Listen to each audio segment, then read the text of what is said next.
अस्सलाम वालेकुम स्टूडेंट्स। कल हमारा टॉपिक चल रहा था सीपीआई का। सीपीआई हमने कंप्यूट करना सीख लिया, लेकिन सीपीआई जो है वो हमें रेट ऑफ इन्फ्लेशन और डिफ्लेशन कैलकुलेट करने में मदद करता है। ठीक है जी। अब हम बात करते हैं रेट ऑफ इन्फ्लेशन और डिफ्लेशन की। बच्चे, किसी भी 2 ईयर्स के दरमियान हम लोग रेट ऑफ इन्फ्लेशन और डिफ्लेशन कैलकुलेट कर सकते हैं। जो हमारे पास फर्स्ट ईयर होगा हम उसको बेस ईयर कह देंगे, जो हमारे पास सेकंड ईयर होगा वो हमारे पास क्या आ जाएगा जी, करंट ईयर आ जाएगा। तो हम लोग देख लेंगे कि उनके दरमियान कितने % जो है वो इन्फ्लेशन या डिफ्लेशन एग्जिस्ट कर रही है। अच्छा जी, रेट ऑफ इन्फ्लेशन।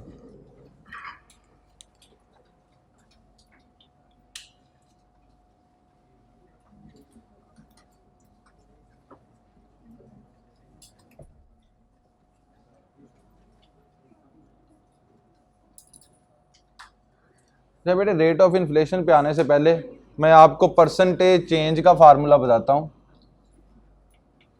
बेटे यहाँ पे आ जाएं, आप इस सीट पे आगे होना थोड़ा सा बच्चे हो। परसेंटेज चेंज,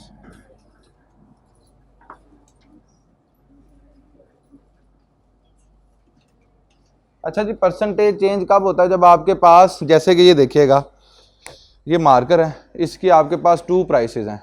एक है जी ओल्ड और एक न्यू। ओल्ड प्राइस थी इसकी 35 रुपीज़ और न्यू प्राइस है इसकी 50 रुपीज़। चलें जी, ये है जी इसकी ओल्ड वैल्यू कह लें या ओल्ड प्राइस कह लें, और न्यू वैल्यू इसकी क्या है जी, ये था जी मार्कर 35 रुपीज़ का और अब ये मार्कर 50 रुपीज़ का। अब इसके अंदर कितना परसेंटेज चेंज आया, अगर आपने ये कैलकुलेट करना हो तो बेटे मैथ में भी, स्टैट में भी, इकोनॉमिक्स में भी, अकाउंटिंग में भी परसेंटेज चेंज का फार्मूला यही यूज़ होता है। तो देखिएगा फार्मूला क्या है, new value minus old value divided by old value multiply by 100। अब इसमें वैल्यू पुट कर देते हैं, तो मार्कर की न्यू वैल्यू क्या है जी, 50 rupees minus 35 rupees divided by 35 rupees multiply by 100 which is equal to कितना बेटे, 42.85% इसमें क्या आ गई बेटे, इन्फ्लेशन आ गई। इसकी प्राइसेस इंक्रीज कर गई। ये आपने परसेंटेज चेंज देखा। बेटे कैसे ऑब्जर्व करना होता है, वापस देखिएगा, कोई एक ही आइटम है आपके पास, उसकी 2 वैल्यू आपके पास मौजूद हैं, एक ओल्ड और एक न्यू। इसी तरह से किसी भी चीज़ का आप लोग जो है वो परसेंटेज चेंज फाइंड आउट कर सकते हैं। जैसे कि बुक की प्राइस में कह लें, तो अब आपने ये राइस क्यूएम बुक कितने की में परचेज़ किया, 500 में। लास्ट जो इसका एडिशन 1 था बेटे वो 350 रुपीज़ का था, अब ये आ गया 500 रुपीज़ का। ठीक है जी। आप यहाँ पे देख लेंगे कितने % जो है वो चेंज आया। अगर बेटे ये वैल्यू पॉजिटिव है तो इसका मतलब है कि इन्फ्लेशन आ रही है, और अगर ये परसेंटेज नेगेटिव में आ जाए, माइनस में आ जाए, तो इसका मतलब है यहाँ पे क्या आ रही है जी, डिफ्लेशन आ रही है। क्लियर है स्टूडेंट्स, कोई इशू तो नहीं है? अच्छा जी, अब आते हैं अपने मेन टॉपिक की तरफ, जो कि था रेट ऑफ इन्फ्लेशन और deflation.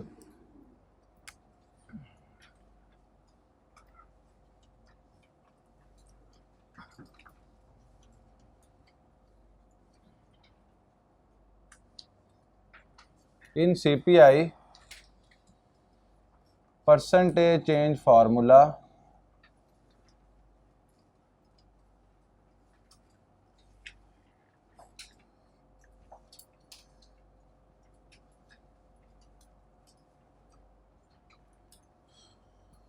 is used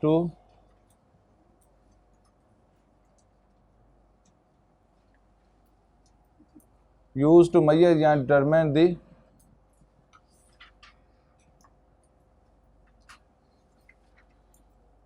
rate of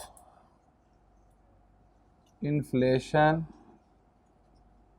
और डिफ्लेशन। परसेंटेज चेंज का जो फार्मूला है वो सीपीआई के अंदर किस काम के लिए यूज़ किया जाता है, रेट ऑफ इन्फ्लेशन और डिफ्लेशन को कंप्यूट करने के लिए। क्लियर है स्टूडेंट्स? अच्छा जी, if CPI increases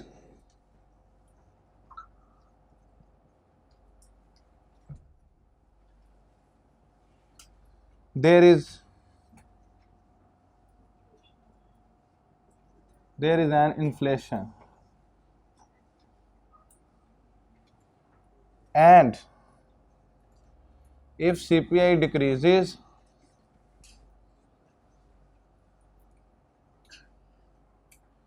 there is deflation।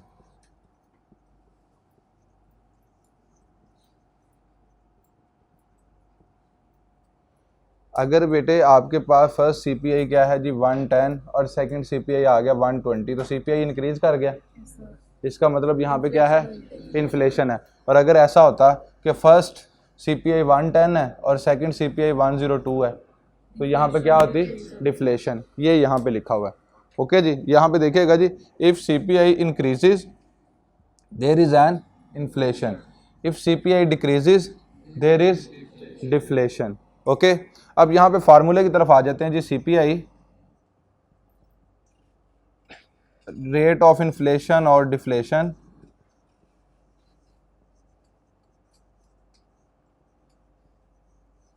CPI2 minus CPI1 divided by CPI1 multiply by 100। बिल्कुल वही फार्मूला है। न्यू वैल्यू की जगह पे क्या आ गया, CPI2, ओल्ड वैल्यू की जगह पे आ गया CPI1 और आपने उसको किस पे डिवाइड कर दिया, CPI1 पे डिवाइड कर दिया। क्लियर है स्टूडेंट?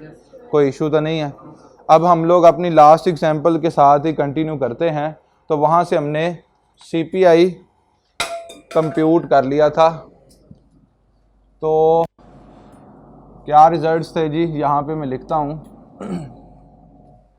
ईयर्स थे आपके पास 2009 टू 2012,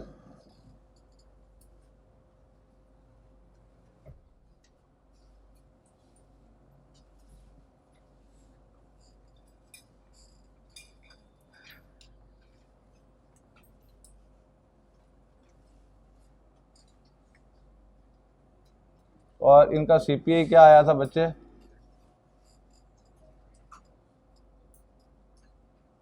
ये लिखवाते जाइएगा। 2009 चूंकि बेस ईयर था तो इसका सीपीआई था 100, इसका सीपीआई 120.18, 112.21। ये बेटे आपके पास सीपीआई आ गया था।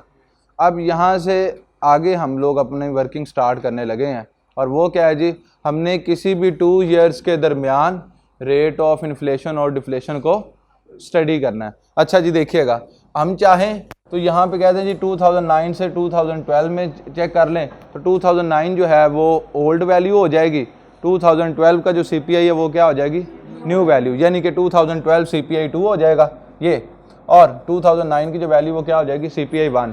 हम यहाँ पे अभी स्टडी करने लगे ईयर टू ईयर, यानी कि पहले मैं देखूँगा 9 से 10 में, फिर 10 से 11 में, फिर 11 से 12 में। लेकिन पेपर में आपसे वो किसी भी 2 ईयर का भी पूछ सकता है, यानी कि ये पूरे का पूरा क्वेश्चन दे और आपसे सिर्फ ये पूछ ले कि आपने देखना है 2009 से 2012 में इन्फ्लेशन आ रही है या कि डिफ्लेशन आ रही है। ठीक है जी, ये भी पूछ सकता है। अभी हम जो वर्किंग करने लगे हैं वो क्या है जी, ईयर टू ईयर। यहाँ पे देखें 2009 टू 2010, फिर 2010 टू 2011, फिर 2011 टू 2012। हम ये स्टडी करेंगे कि यहाँ पे फर्स्ट ईयर से सेकंड में जाते तो इन्फ्लेशन है या डिफ्लेशन है, तो सेकंड ईयर से थर्ड में जाते तो इन्फ्लेशन है या डिफ्लेशन है, और सेकंड ईयर से थर्ड ईयर से फोर्थ में जाते हैं तो इन्फ्लेशन है या कि डिफ्लेशन है। ओके जी, अब देखिएगा यहाँ पे इस तरह से आ गया, आपके पास आ गई ईयर क्या जी 2009 टू 2010। अब आप यहाँ पे क्या देखने लगे जी, रेट ऑफ इन्फ्लेशन और डिफ्लेशन।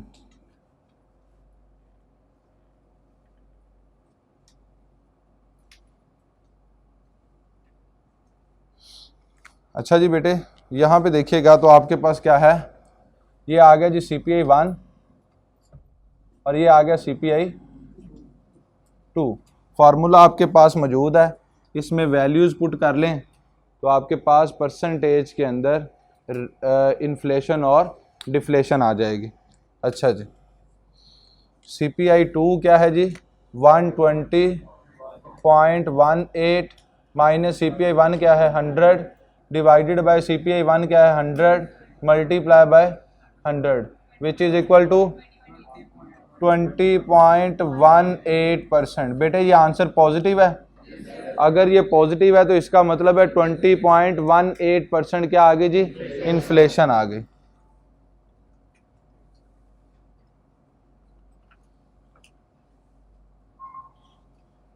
ओके अब देखिएगा 2010 to 11।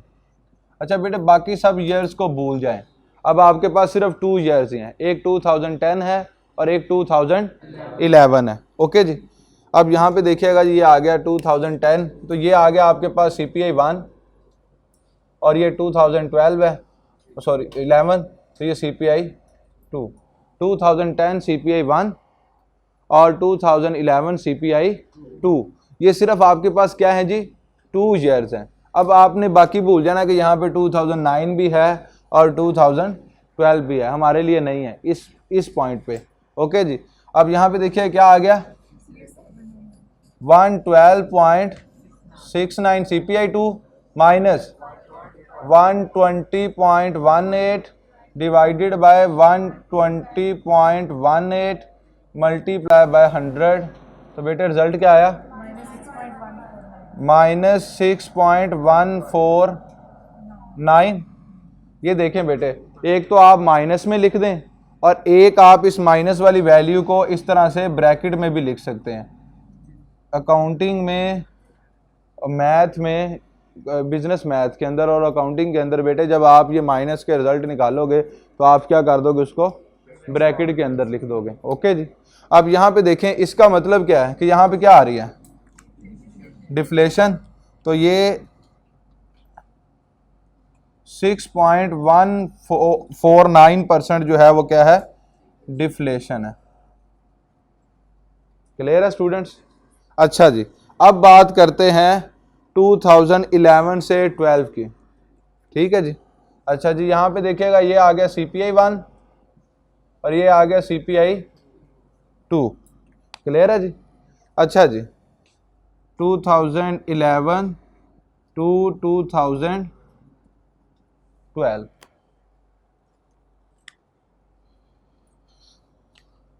116.21 minus 112.69 divided by 112.69 multiply by 100 which is equal to, अच्छा यहाँ से भी जज हो सकता है, ये देखिए CPI इंक्रीज कर रहा है, इन्फ्लेशन, यहाँ से CPI क्या कर रहा है, डिक्रीज कर रहा है, डिफ्लेशन, यहाँ से CPI क्या कर रहा है, तो इन्फ्लेशन।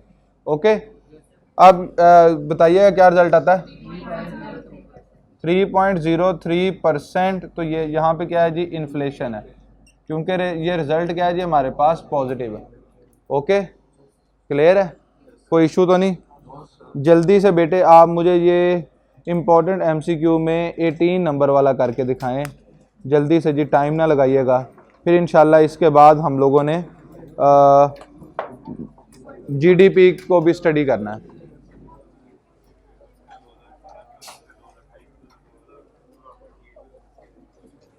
बेटे उसने आपको ईयर्स दे दिए और ईयर्स के साथ CPI दे दिया,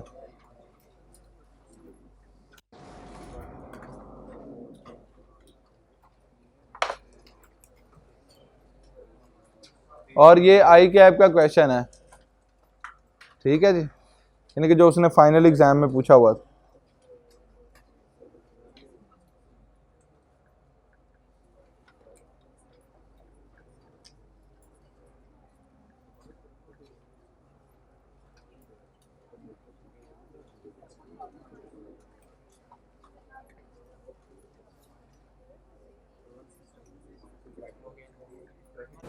अच्छा स्टूडेंट्स, अब हम लोग आ जाते हैं GDP की तरफ। GDP क्या होता है, ग्रॉस डोमेस्टिक प्रोडक्ट।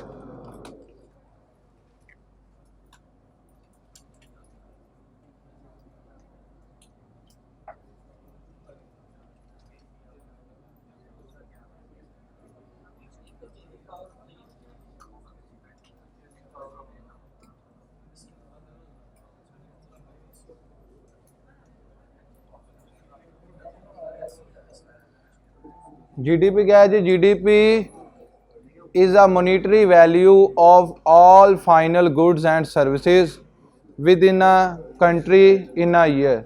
एक साल के अंदर एक मुल्क में जितनी भी प्रोडक्ट्स बनाई जाती हैं उनकी जो मॉनिटरी वैल्यू होती है, जो टोटल वैल्यू होती है, वो बेटे उसकी क्या होती है? जीडीपी होती है। ठीक है जी। It is the monetary value of all final goods and services produced in a country in a year is called GDP, right. अब अगर हम लोग देखें तो अगर मैं इसको बड़े छोटे से लेवल पे बात करूँ सिर्फ समझाने के लिए, तो बेटे ये मार्कर है। अगर ये मार्कर मैं 50 लाख रुपए के प्रोड्यूस कर रहा हूँ तो ये मेरी क्या है? जीडीपी है एक साल के अंदर। ठीक है जी। तो अगर नेशनल लेवल पे देखा जाए तो जितनी भी प्रोडक्ट्स बनाई जाती हैं एक कंट्री के अंदर और जितनी भी सर्विसेज प्रोवाइड की जाती हैं जो उसके अगेंस्ट रेवेन्यू जनरेट होता है, वो बेटे हमारे पास क्या होती है जी? जीडीपी होती है। क्लियर है जी? अच्छा जी। अब इसके आगे बढ़ते तो हमारे पास इसकी 2 टाइप्स आ जाती हैं।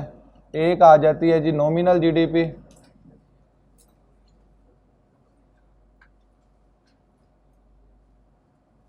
और एक आ जाती है जी रियल जीडीपी। अब बेटे नॉमिनल जीडीपी क्या होती है? सुनिएगा ज़रा। नॉमिनल जीडीपी क्या होती है?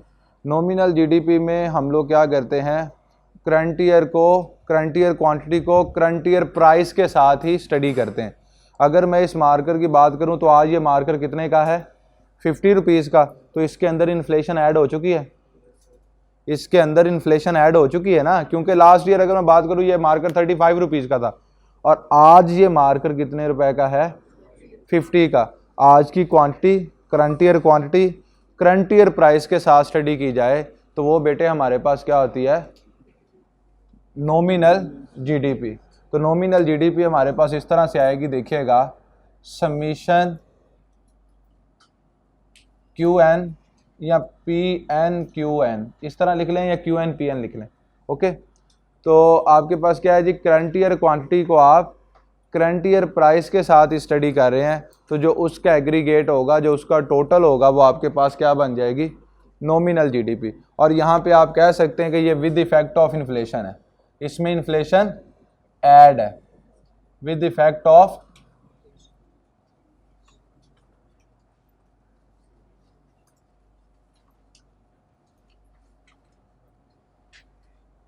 ओके। रियल जीडीपी क्या होती है बेटे? रियल जीडीपी को, रियल जीडीपी में करंट ईयर क्वांटिटी को बेस ईयर प्राइस के साथ स्टडी किया जाता है। अब देखें, आज भी अगर ये आप मार्कर परचेज करें तो आपको ये 35 रुपीज़ में पड़े, तो इसके अंदर इन्फ्लेशन ऐड हुई है? नो। तो ये क्या है? Without effect of inflation. तो यहाँ पे लिख लें इसका पहले फार्मूला। तो ये आ गया जी summation P nought Q N, यानी कि करंट ईयर क्वांटिटी है लेकिन उसको किसके साथ स्टडी कर रहे हैं? बेस ईयर प्राइस के साथ स्टडी कर रहे हैं। करंट ईयर क्वांटिटी को बेस ईयर प्राइस के साथ स्टडी कर रहे हैं, तो बेटे वो हमारे पास क्या है? Real GDP. आप इस तरह से करंट ईयर क्वांटिटी को बेस ईयर प्राइस के साथ स्टडी करते जाएंगे और बाद में उसके एग्रीगेट ले लेंगे, तो टोटल ले लेंगे, तो आपके पास क्या आ जाएगा? Real GDP. तो रियल जीडीपी क्या होती है? Without effect of inflation.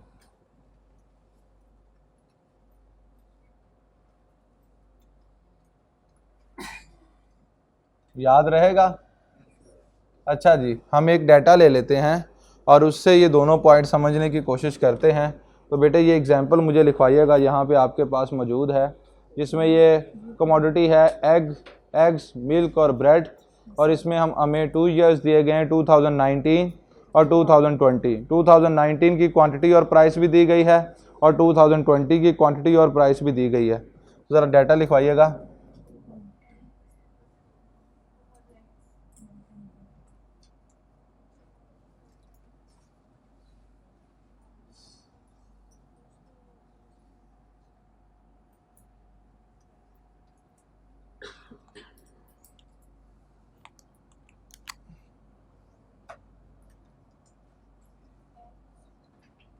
Eggs, eggs, milk और ब्रेड। ये 2019 में क्वांटिटी है फर्स्ट। तो देखिए बेटे यहाँ पे जो ये एग्जांपल दी गई है ना जी, इसमें 2019 जो है वो बेस ईयर है और 2020 करंट ईयर है। तो 2019 में जो क्वांटिटी दी गई है वो बेस ईयर क्वांटिटी होगी, क्यों नॉट हो गया, बताइएगा क्या क्या है। 50, 60, 55, ओके। और इसके साथ प्राइस दी गई है, तो ये बेटे आपके पास हो गया पी नॉट 1.90, 1.00, 0.90, ओके। अब इससे आगे बढ़ें तो हमारे पास क्या है जी, ये आ गया जी क्यू एन 64, ये करंट ईयर क्वांटिटी है, और 50 और 60, और करंट ईयर प्राइस क्या है बेटे 2.00, 1.50, 95, ओके बेटे। ये डाटा हमारे पास आ गया। अब हमने यहाँ से नॉमिनल जीडीपी भी कंप्यूट करनी है और रियल जीडीपी भी कंप्यूट करनी है। पहले बात करते हैं नॉमिनल जीडीपी की।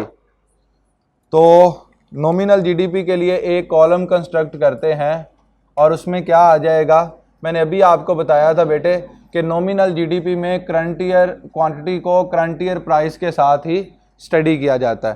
तो यहाँ पे देखिएगा इन दोनों को मल्टीप्लाई करें तो आपके पास ये कॉलम कंस्ट्रक्ट हो जाएगा P N Q N. 64 multiply by 2 128, 50 multiply by 1.5 75, 60 multiply by 0.95 कितना है 57। तो ये देखें बेटे आपने ये कॉलम कंस्ट्रक्ट कर लिया। जैसे ही आप इसको ऐड करेंगे तो ये हो जाएगा summation P N Q N. तो ये क्या है जी, ये आपके पास नॉमिनल जीडीपी है, कितना 260 बेटे आपके पास नॉमिनल जीडीपी आ गया। इसी तरह से आपने रियल जीडीपी कंप्यूट करना है तो क्या करना है, करंट ईयर क्वांटिटी तो यूज़ होगी लेकिन इसके साथ प्राइस कौन सी यूज़ होगी, बेस ईयर प्राइस यूज़ होगी। अगर प्राइस वही पुराने वाली यूज़ हो रही है तो बेटे उसमें इन्फ्लेशन का इफेक्ट तो नहीं ना होता। तो यही मैंने आपको लिखवाया है कि जब आप रियल जीडीपी की बात कर रहे हैं तो वहाँ पे इन्फ्लेशन का इफेक्ट नहीं है। इन्फ्लेशन का इफेक्ट कहाँ पे ऐड होता है, नॉमिनल जीडीपी में, ओके जी। अच्छा जी, अब लास्ट कॉलम हमारे पास आ गया और लास्ट कॉलम है रियल जीडीपी का। इसमें क्या करेंगे, इसमें बेस ईयर प्राइस है और करंट ईयर क्वांटिटी है। तो ये है जी बेस ईयर प्राइस और ये current year quantity.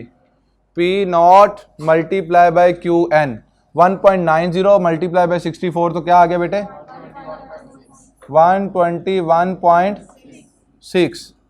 1 multiply by 50 तो यहाँ पे क्या आ गया 50। 0.90 मल्टीप्लाई बाय 60 तो क्या आ गया 54। बेटे इसको ज़रा ऐड कीजिएगा तो आपके पास क्या आता है 225.6। ये क्या है summation P nought Q N और इसे हम बेटे क्या कहते हैं real GDP. Real GDP clear है जी, कोई इशू तो नहीं।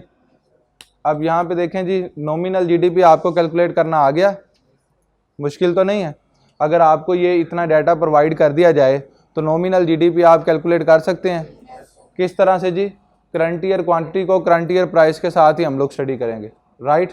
अब इसके बाद सेकंड क्या है कि अगर रियल जीडीपी की बात करता है तो करंट ईयर क्वांटिटी को बेस ईयर प्राइस के साथ स्टडी करेंगे, उसका टोटल करेंगे तो हमारे पास क्या आ जाएगी रियल जीडीपी आ जाएगी।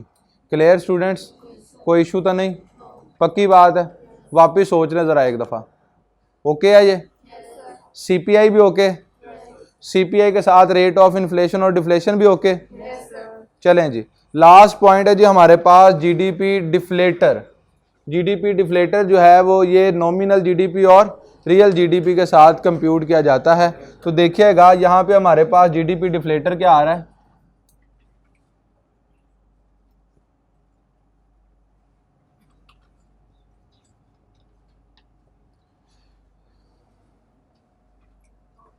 Nominal GDP divided by real GDP,